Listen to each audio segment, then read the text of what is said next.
देख रहे हैं तुळजापूरनामा न्यूज। सर्व धाराशिवकरांना नमस्कार। उद्या 1 मई महाराष्ट्र दिन आहे आणि या शुभ दिनाची निमित्ताने आपल्या जिल्ह्यामध्ये जनगणना 2027 याच्या टप्पा क्रमांक 1 सुरू होणार आहे आणि या जनगणना प्रक्रियेसाठी जिल्हा प्रशासनाने जनगणना अधिकारी, चार्ज ऑफिसर्स, पर्यवेक्षक, प्रगणक यांची नियुक्ती केली गेली आहे आणि उद्या 1 मई ते 15 मईपर्यंत सेल्फ एन्युमरेशन म्हणजे स्वगणना याची प्रक्रिया सुरू होणार आहे।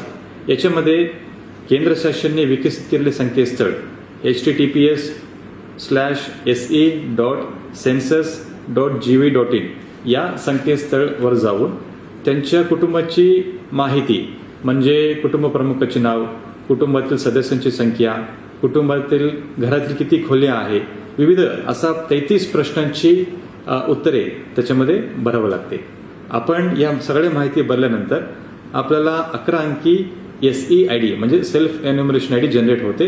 ही आपण जपून ठेवावी जेणेकरून पुढच्या भागामध्ये म्हणजे 16 मई ते 14 जून पर्यंत आपण जिल्हा प्रशासनाने नियुक्त केलेले प्रगणक आहे, पर्यवेक्षक आहे, तुमच्या घरी भेट देतील आणि आपण माहिती भरलेले ते खात्री करतील आणि आपण जे ID 11 अंकाची ID त्यांना जर दिला ते त्याच्यामध्ये नोंद घेऊन पुढच्या खात्रीसाठी ते वापरतील।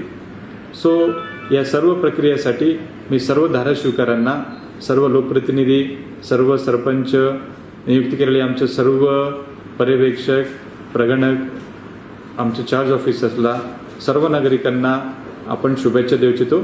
आपण मोठ्या प्रमाणाने या सेल्फ एन्युमरेशन गणना याचा आपण फायदा घ्यावी असं मी या माध्यमातून सर्वांना आवाहन करू इच्छितो। आणि तसेच मे महिना आहे, कडक ऊन आहे, या कडक ऊनपासून आपण सावधान राहावे असं आम्ही तुम्हाला सर्वांना विनंती करतो। धन्यवाद। जय हिंद, जय महाराष्ट्र।